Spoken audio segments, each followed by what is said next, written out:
A dilatação térmica dos sólidos é um fenômeno importante em diversas aplicações de engenharia, como construções de pontes, de prédios e de estradas de ferro. Considere o caso dos trilhos de trem serem de aço. Ele fornece o valor desse coeficiente de dilatação que ele acabou de citar. Se a 10 graus Celsius o comprimento de um trilho é de 30 metros, de quanto aumentaria o seu comprimento se a temperatura aumentasse para 40 graus Celsius? Essa questão fala claramente sobre dilatação de comprimento. Então, ele deu o comprimento inicial, deu o coeficiente de dilatação e deu a variação de temperatura. É só fazer as substituições. Comprimento inicial do trilho vale 30 metros. Mas como a gente viu que o coeficiente de dilatação envolve potência de base 10, para tornar o cálculo mais rápido, ao invés de escrever 30 metros, eu estou escrevendo 3 vezes 10. Coeficiente de dilatação dado, 11 vezes 10 a menos 6 graus Celsius a menos 1. E a variação de temperatura, que foi de 10 para 40, é 30, que de novo eu estou escrevendo 3 vezes 10. Os cálculos são muito simples, né? 3 vezes 11, 33, vezes 3, 99. 10 vezes 10 a menos 6 dá 10 a menos 5, vezes 10 deu 10 a menos 4. Então, a dilatação de comprimento foi de 99 vezes 10 a menos 4 metros. Resposta certa, alternativa C. Um último comentário. Um decimal acompanhado por uma potência de base 10 configura uma coisa chamada notação científica.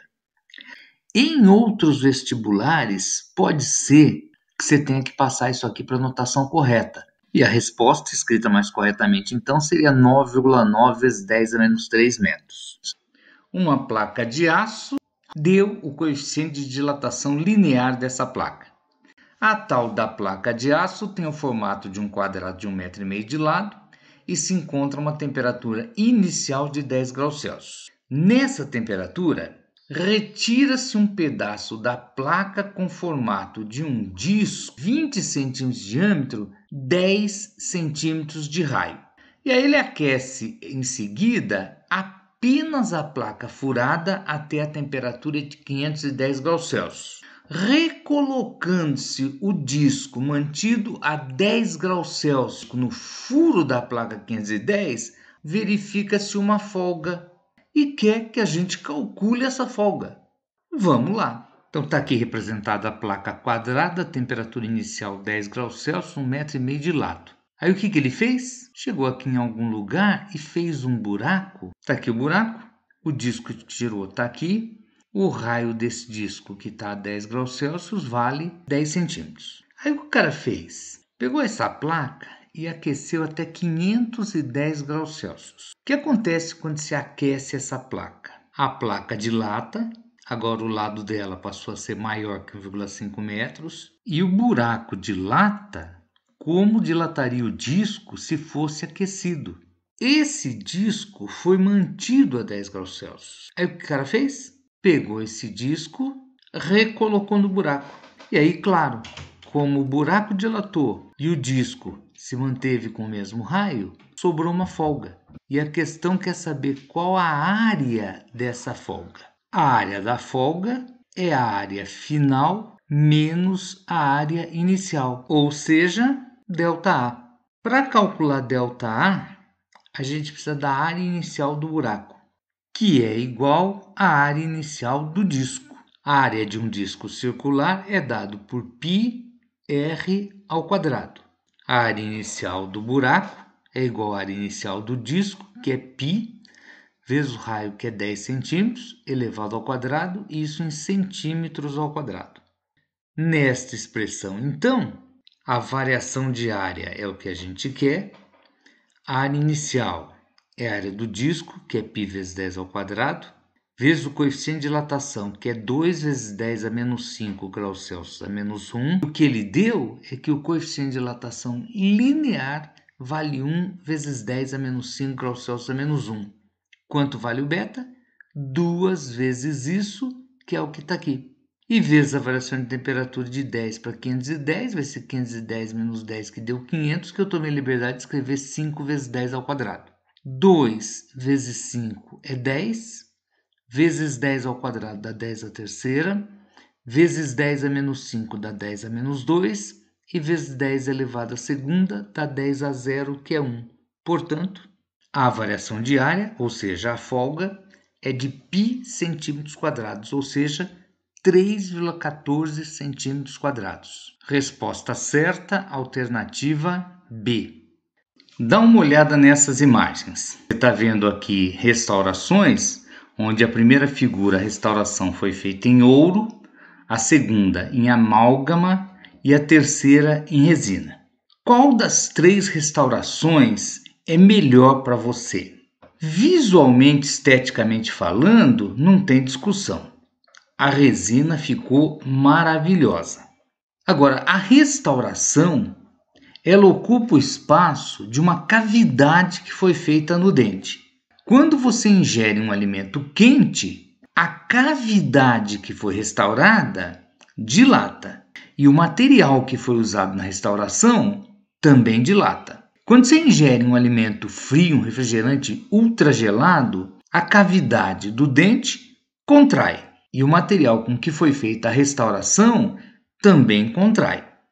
Agora vamos observar alguns coeficientes de dilatação.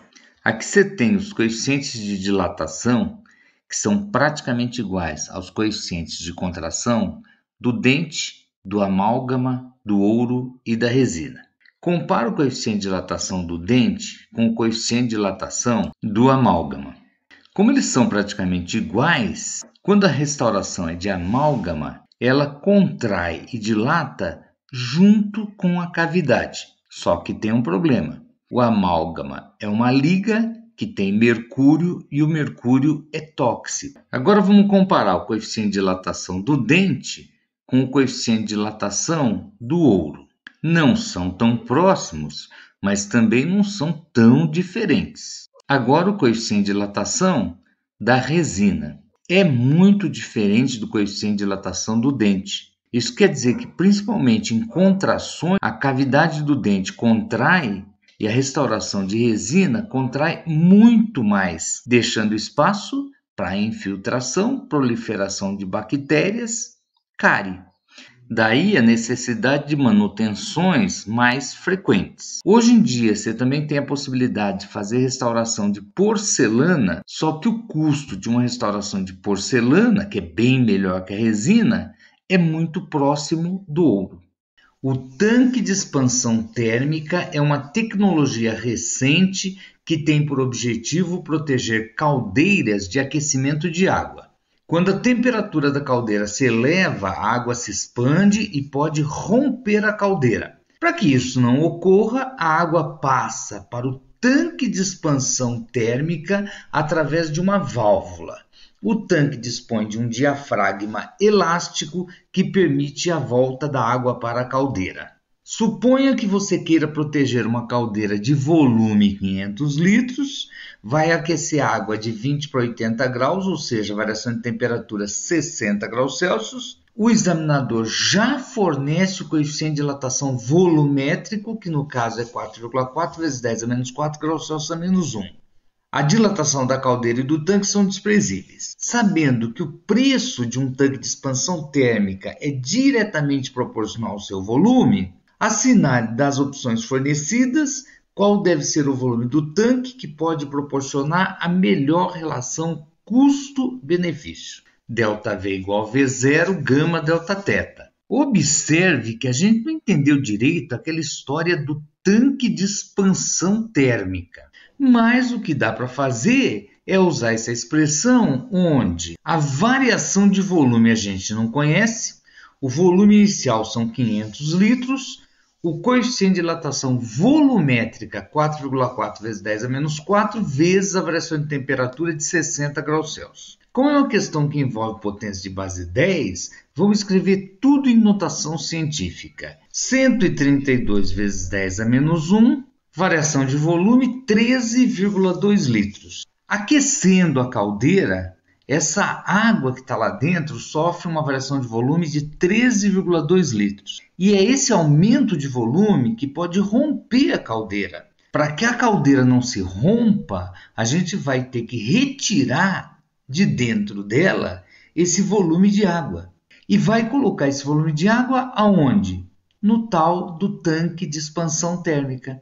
Então, para proteger essa caldeira, a gente precisa de um tanque de 13,2 litros. Olhando nas alternativas, a gente vai notar que na loja de materiais para construção não tem um tanque de expansão com o volume exato que se precisa.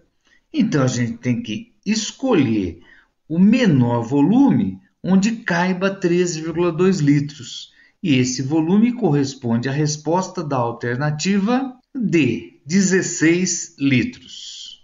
Uma chapa plana de uma liga metálica de coeficiente de dilatação linear 2 vezes 10 a menos 5 graus Celsius a menos 1 tem área A0 a temperatura de 20 graus Celsius. Ele quer que a área da placa aumente 1%, vamos considerar que vai aumentar 1% da área inicial a zero. E quer saber quanto deve elevar a sua temperatura. Como se trata de uma questão envolvendo dilatação superficial, a equação está aqui, ΔA igual a 0 beta delta θ. A questão informa qual foi a variação de área ΔA. Ele quer que essa chapa sofra uma variação de área que seja 1% da área inicial. Essa variação de área tem que ser 1%, é 1 centésimo, d a zero vezes a zero. Substituindo ΔA pela equação A0 beta delta θ. Primeiro, esse A0 nos dois membros é cancelado. O coeficiente de dilatação superficial beta é 2α e isolando a variação de temperatura vai ficar 1 sobre 100 vezes 2α. Substituindo o α pelo seu valor 2 vezes 10 a menos 5. O resultado é que a temperatura da placa tem que aumentar 250 graus Celsius. A temperatura final vai ser a temperatura inicial 20 graus Celsius mais o aumento de 250. Portanto, temperatura final da placa 270 graus Celsius, resposta alternativa D. Um anel de cobre a 25 graus Celsius tem um diâmetro interno de 5 centímetros. Qual das opções abaixo corresponderá ao diâmetro interno desse mesmo anel a 275 graus Celsius, admitindo que o coeficiente de dilatação térmica do cobre é igual a 1,6 vezes 10 a menos 5 graus Celsius a menos 1. Nota que ele cita o intervalo de 0 a 300 graus Celsius como sendo o intervalo em que vale esse coeficiente de dilatação, apenas para garantir que o aquecimento do anel foi feito dentro desse intervalo. Foram dados o diâmetro do anel, a variação de temperatura e o coeficiente de dilatação linear do material de que ele é feito. Apesar de ser colocado na questão um anel, não há nenhuma referência à área ou à variação de área interna desse anel. A variação envolvida aqui é de comprimento, então vamos calcular quanto que esse comprimento variou. Dados o L0, o α e o Δθ, o diâmetro do anel teve uma variação de comprimento de 0,02 centímetros. O que se quer é o comprimento final atingido por esse diâmetro. Esse diâmetro final vai ser o diâmetro inicial a 25 graus Celsius mais o seu aumento. Diâmetro inicial 5 centímetros, aumento 0,02 centímetros. Diâmetro final 5,02 centímetros, resposta certa, alternativa C. Se o diâmetro de uma moeda aumenta 0,2%, quando sua temperatura é elevada em 100 graus Celsius, ele quer saber os aumentos percentuais na espessura da moeda, na área da moeda e no volume dela. É uma questão de dilatação térmica que envolve três situações: dilatação de comprimento, de área e volume. Nesse caso, eu não posso esquecer que beta vale 2α e gama é igual a 3 vezes alfa. A questão informa sobre um aumento percentual de comprimento. Então, a primeira coisa que a gente vai fazer nessas três equações é conseguir as dilatações relativas, passando o L0, o A0 e o V0 para o primeiro membro, dividindo. Por que a dilatação relativa? Porque a dilatação percentual é a dilatação relativa vezes 100. Se a gente pegar agora cada expressão dessa e multiplicar por 100 nos dois membros, no primeiro membro, na primeira equação, ΔL sobre L0, que é a variação relativa de comprimento vezes 100, é a variação percentual de comprimento, ΔA sobre A0 vezes 100 é o ΔA%. E o ΔV sobre V0 vezes 100 é o ΔV%. Na questão, ele informa que a dilatação do diâmetro da moeda, que é um comprimento, foi de 0,2%. Portanto, ΔL% é alfa vezes Δθ vezes 100. A gente já sabe que vale 0,2%. Agora dá uma olhadinha na expressão do ΔA% e olha o que aparece. 2 vezes alfa Δθ vezes 100. E a gente já sabe que alfa Δθ vezes 100 é 0,2%. 2 vezes 0,2%, a variação percentual diária, portanto, é 0,4%. Na equação da dilatação percentual de volume, 3 vezes alfa vezes Δθ vezes 100, de novo, alfa vezes Δθ vezes 100 é 0,2%. Portanto, a dilatação percentual de volume correspondente, 3 vezes 0,2%, 0,6%. Fala para mim que você não achou isso bonito. Se você tem um objeto, esse objeto tem dimensões de comprimento, várias, dimensões de área e dimensões de volume. Se a dimensão de comprimento varia x%, a área vai variar 2 vezes x%, e o volume vai variar 3 vezes x%. O que a questão pergunta? Quanto dilatou a espessura? A espessura da moeda é um dos comprimentos que ela apresenta. Se o comprimento diâmetro aumenta 0,2%, o comprimento espessura também aumenta 0,2%. Na sequência, ele pede quanto que a área aumenta. A área da moeda aumenta 0,4%. E, finalmente, o volume aumenta 0,6%. Resposta da questão alternativa D. As rodas de uma locomotiva são discos metálicos e feitos de um material, deu o coeficiente de dilatação linear. Quando essa locomotiva faz certo percurso, com as rodas a temperatura de 50 graus Celsius, cada roda realiza 40.000 voltas completas. Se as rodas da locomotiva estivessem a temperatura de 0 graus Celsius, qual o número de voltas que cada roda daria quando a locomotiva realizar esse mesmo percurso? Com as rodas a 50 graus Celsius, cada uma delas dá 40.000 voltas. Se a temperatura fosse 0 graus Celsius, qual o número n de voltas que cada roda daria para fazer a mesma viagem? A variação do raio, então, vai ser dada pelo raio inicial, que tinha um comprimento R0, vezes o coeficiente de dilatação, que foi dado 20 vezes 10 a menos 6, e vezes a variação de temperatura final 0, menos inicial 50, que vai dar menos 50. Então, a variação de raio fica sendo menos R0 vezes 10 a menos 3. O raio de cada roda a 0 graus Celsius passa a ser, então, o raio que tinha, que era R0, mais a dilatação, que é menos R0 vezes 10 a menos 3. A única coisa que a gente pode fazer nessa expressão é colocar o R0 em evidência e escrever que o R é igual ao R0, que multiplica 1 menos 10 a menos 3. Se cada roda der um número n de voltas, então a distância percorrida dn vai ser n vezes uma volta, ou seja, n vezes 2πr0, que multiplica 1 menos 10 a menos 3.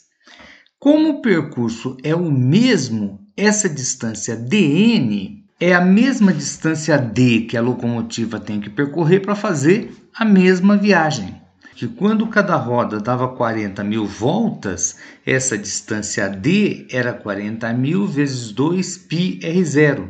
Como nessas duas expressões essa distância d é a mesma, então essas duas expressões, como representam a mesma quantidade, devem ser igualadas. Uma equação do primeiro grau, onde a única incógnita é o n. E a 0 graus Celsius, as rodas teriam que dar 40.040 voltas para fazer a mesma viagem.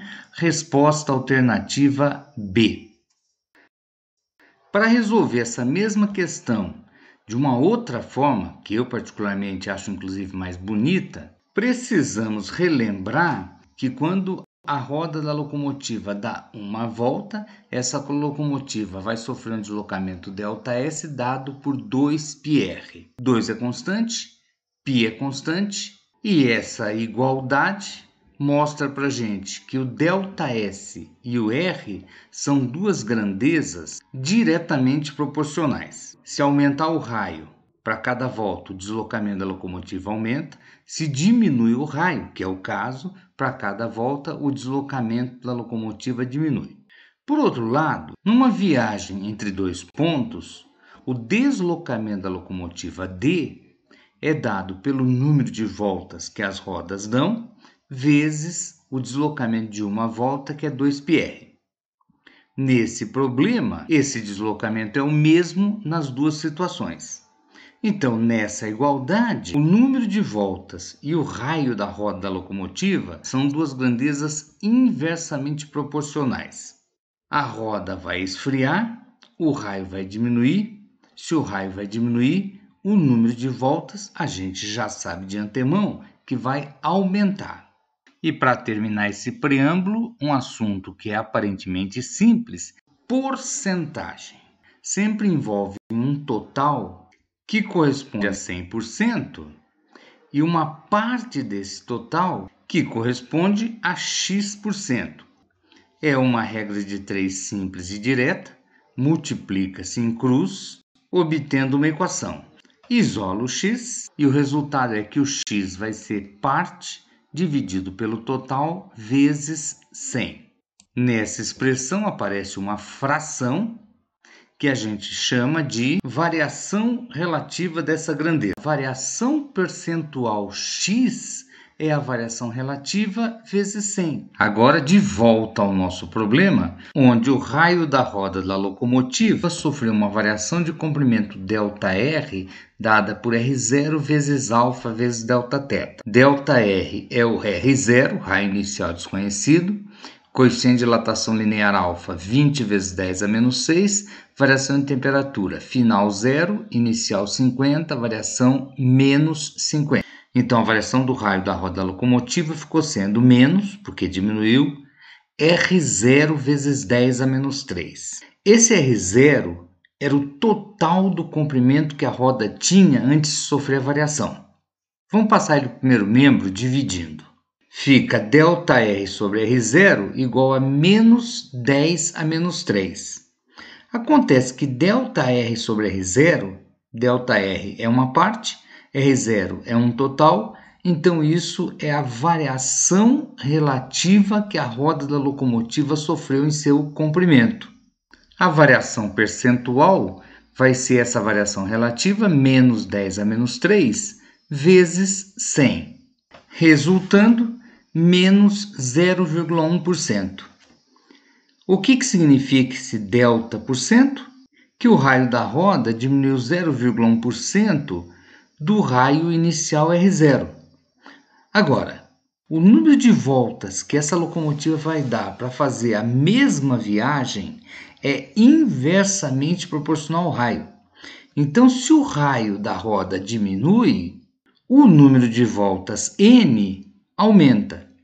Se o raio da roda diminuiu 0,1% do raio inicial, o número de voltas N aumenta o mesmo 0,1%, só que em relação ao total do número de voltas que era dado inicialmente, 40.000. Aumentou? Então ficou maior. Então o número de voltas sendo 40.000, que era o número de voltas anteriormente, mais 0,1% do que era, de 40.000. 40. N igual 40.000 mais 40, N igual 40.000 e 40 voltas, que a roda da locomotiva resfriada deve dar para fazer a mesma viagem. O coeficiente de dilatação linear de um certo material é 5 vezes 10 a menos 5 graus Celsius a menos 1. E a sua densidade a 0 graus Celsius é D0.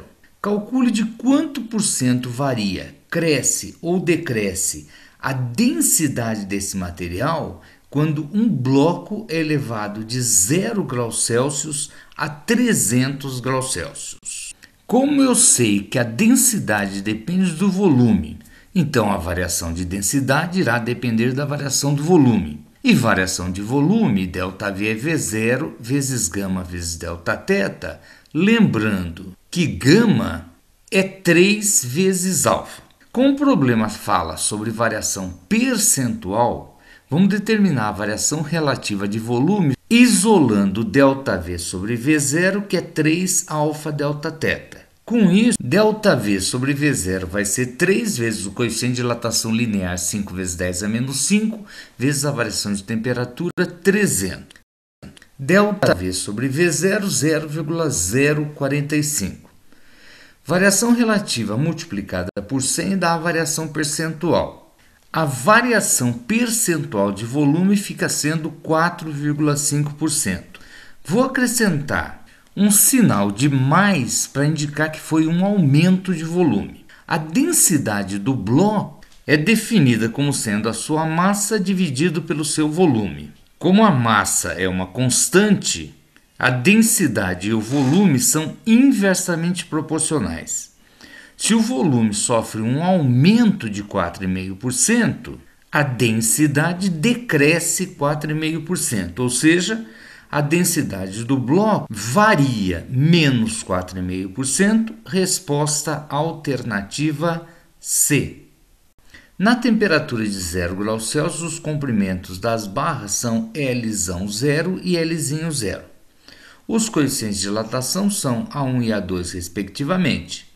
Sabe-se que a diferença de comprimento entre as barras independe da temperatura. Então, essa distância x entre as extremidades das duas barras não pode variar. Se as barras sofrem uma variação de temperatura e a barra 1 dilata, a barra 2 também dilata, e para que a distância x não se altere, as dilatações precisam ser iguais. Portanto, ΔL igual a ΔL. ΔL, L0 vezes o seu coeficiente de dilatação A1 e a variação de temperatura Δθ. ΔL, L0 vezes o seu coeficiente de dilatação A2 e a mesma variação de temperatura Δθ. Esses Δθ são cancelados e o que sobrou já é a resposta da questão. L0 vezes A1 é igual a L0 vezes A2. Alternativa A. Um bloco maciço de zinco tem forma de cubo com aresta de 20 cm a 50 graus Celsius. O coeficiente de dilatação linear médio do zinco é 25 vezes 10 a menos 6 graus Celsius a menos 1. O valor em centímetro cúbico que mais se aproxima do volume desse cubo a uma temperatura de menos 50 graus Celsius é... Primeira informação, na temperatura inicial de 50 graus Celsius tem uma aresta A0 igual a 20 centímetros. Como a gente já percebeu que é um problema sobre dilatação volumétrica, o volume inicial desse cubo é a aresta, que é 20 elevado ao cubo. Então, volume inicial V0, 20 ao cubo, 8.000 centímetros cúbicos. Como é dilatação volumétrica, ΔV é V0 gama Δθ. ΔV, então, vai ser o volume inicial 8.000 centímetros cúbicos, que eu estou escrevendo notação científica 8 vezes 10 a terceira. Cuidado de novo. O que ele te deu? O coeficiente de dilatação linear alfa igual 25 vezes 10 a menos 6 graus Celsius a menos 1. O que a gente precisa?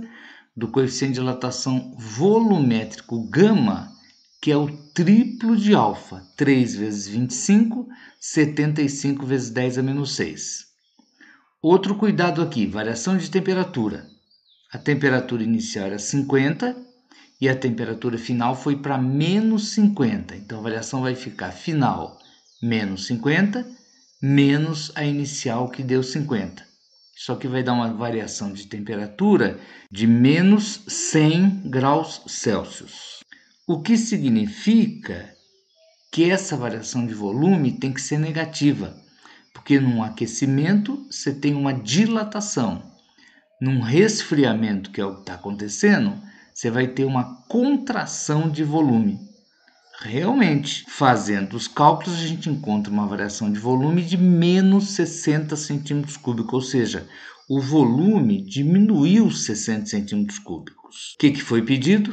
O volume final desse cubo, que tinha um volume inicial de 8.000 centímetros cúbicos e teve o seu volume reduzido em 60 centímetros cúbicos. Então, o volume final vai ser 8.000, que é o inicial, menos 60, que é o que reduziu.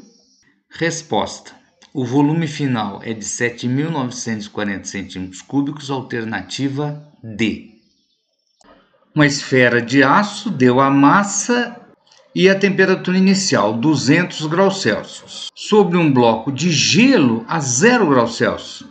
Está tudo num recipiente isolado. Depois de algum tempo, verifica-se que parte do gelo se fundiu. Dados: coeficiente de dilatação linear. Também deu calor específico do aço, calor latente do gelo que vai derreter, e faz duas perguntas. Item A: qual a redução percentual do volume da esfera em relação ao seu volume inicial? E no item B, ele pede a massa de água obtida, que é exatamente igual à massa de gelo que fundiu. Item A, pelo menos inicialmente, não tem problema. Pediu variação e variação de volume. Equação: ΔV igual V0 gama ΔT. Variação de volume é o volume inicial. O que a gente precisa é o coeficiente de dilatação volumétrico gama. O que ele deu? O coeficiente de dilatação linear, alfa igual a 11 vezes 10 a menos 6. Quanto vale o gama? 3 vezes isso, portanto, 33 vezes 10 a menos 6. Variação de temperatura. Temperatura inicial da esfera, 200 graus Celsius. No equilíbrio, sobrou gelo. Se há equilíbrio e sobrou gelo, temperatura de equilíbrio, 0 graus Celsius. 0 final, menos 200 inicial. Variação de temperatura, menos 200 graus Celsius. Já que a gente não conhece o V0, eu passei o V0 dividindo e fazendo as contas. O que ele pediu? A redução de volume. Por isso que isso aí está dando negativo. Só que ele pediu a variação percentual de volume. Esse resultado que a gente obteve, ΔV, a parte que reduziu, sobre V0, que é o total do volume inicial. Parte sobre o total, variação relativa. Se a gente tem a variação relativa, para calcular a variação percentual, que eu vou representar como ΔV%, é só pegar a variação relativa, menos 66 vezes 10 a menos 4, e multiplicar por 100. Então, variação percentual, menos 0,66%. Agora, precisa responder a pergunta que ele te fez. A pergunta não foi isso que a gente achou, variação percentual. Foi a redução percentual. Então, resposta: a redução no volume da esfera foi de 0,66%. O item B agora pode ser resolvido pela equação das trocas de calor. Quantidade de energia fornecida pela esfera mais a quantidade de calor recebida pelo gelo igual a 0. A esfera cedeu calor e esfriou, quantidade de calor para ela, mc Δθ. O gelo, que estava a 0 graus Celsius, recebeu essa energia e derreteu, m vezes L, no caso, fusão. Agora, o gelo não derreteu todo. A questão está querendo saber qual é a massa de líquido no final. A massa de líquido é a massa de gelo que fundiu.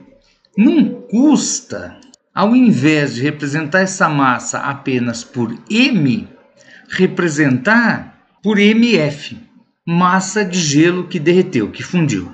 Como o calor específico da esfera está dado em joules por quilograma grau Celsius, então a massa da esfera 0,2 kg. Calor específico 450 e a variação de temperatura que a gente já viu, menos 200 graus Celsius. Calor latente de fusão do gelo também está dado em joules por quilograma. Então, essa massa MF, que é o que a gente vai calcular, vai ser dada em quilogramas. E o calor latente, 3,3 vezes 10 à quinta. Resultado da equação, MF igual a 0,545 quilogramas. Resposta da questão, porque o examinador não perguntou qual é a massa de gelo que fundiu. Ele pergunta qual é a massa de água que apareceu nesse recipiente. E a resposta: foi obtida uma massa de 0,545 quilogramas ou 545 gramas de água.